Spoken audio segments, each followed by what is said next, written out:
Assalamualaikum warahmatullahi wabarakatuh. Perkenalkan, nama saya Iki Uswadi. Saya mahasiswa dari Pendidikan Biologi, Fakultas Keguruan dan Ilmu Pendidikan, Universitas Muhammadiyah Lu'u. Di sini saya akan menjelaskan tentang apa saja struktur dan fungsi organ yang terdapat dalam tumbuhan. Nah, struktur dan fungsi organ yang terdapat dalam tumbuhan itu seperti akar, batang, daun, bunga, biji, buah, dan lain-lain. Nah, dalam video ini saya akan menjelaskan salah satunya saja, yaitu akar. Yang pertama, saya akan menjelaskan tentang pengertian dari akar. Akar adalah organ tumbuhan yang berperan penting dalam menahan berdirinya tumbuhan dan menyerap air serta nutrisi ke dalam tubuh tumbuhan, yang memungkinkannya tumbuh lebih tinggi dan cepat. Selanjutnya kita masuk pada ciri-ciri akar. Ciri-ciri akar yaitu 1. Akar tumbuh ke arah pusat bumi. 2. Akar tidak berklorofil. 3. Tidak berbuku-buku dan tidak berruas-ruas. Yang keempat, mampu tumbuh terus-menerus atau meristematik. Ketiga yaitu saya akan menjelaskan tentang fungsi akar. Fungsi akar yang pertama menyerap air dan nutrisi dalam tanah. Akar menyerap nutrisi organik dan anorganik yang dibutuhkan tanaman.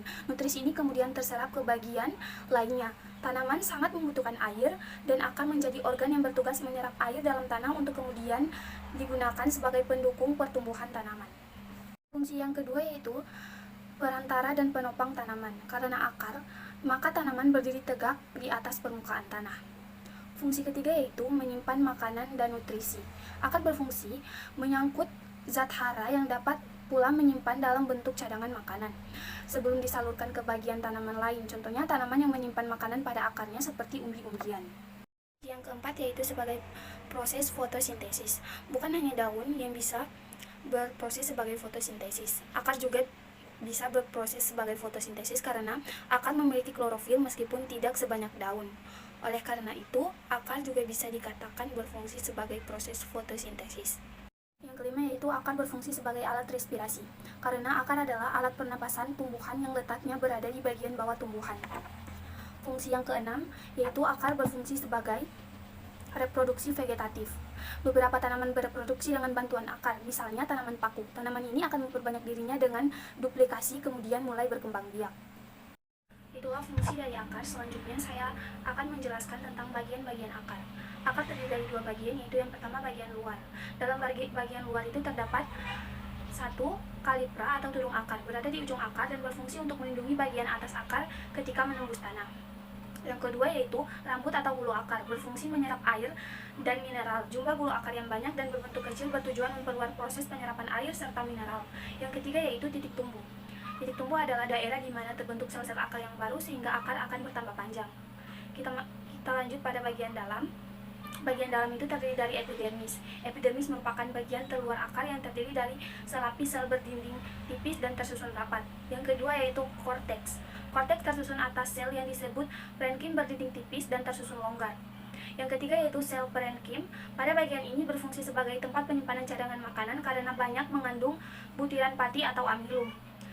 Yang keempat yaitu endodermis. Endodermis adalah jaringan yang dindingnya memiliki pita Kaspari dengan sifat anti air. Yang kelima yaitu silinder pusat.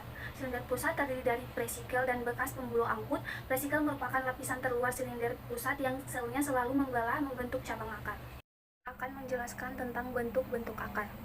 Bentuk-bentuk akar juga terdiri dari dua bagian, yaitu yang pertama akar tunggang dan yang kedua akar serabut. Akar tunggang mempunyai akar utama yang tumbuh lurus ke bawah dan merupakan kelanjutan dari batang. Akar-akar yang lain merupakan cabang dari akar utama. Akar tunggang pada umumnya dimiliki oleh tumbuhan berbiji berkeping dua atau yang disebut dengan dikotil, seperti wortel, mangga, jeruk, durian, duku, dan anggrek. Dan masih banyak tumbuhan-tumbuhan yang lainnya. Akar serabut. Akar serabut adalah akar yang ukurannya kecil dan tumbuh di pangkal batang. Ukuran akar yang satu dengan yang lainnya hampir sama besar dan panjang. Biasanya tanaman yang memiliki akar jenis ini merupakan tumbuhan berkeping satu atau monokotil. Contohnya seperti rumput, padi, jagung, tebu, kelapa, dan lain-lain. Baiklah, sekian dari materi yang bisa saya jelaskan. Lebih dan kurangnya saya mohon maaf. Terima kasih. Wabillahi taufiq wal hidayah. Wassalamualaikum warahmatullahi wabarakatuh.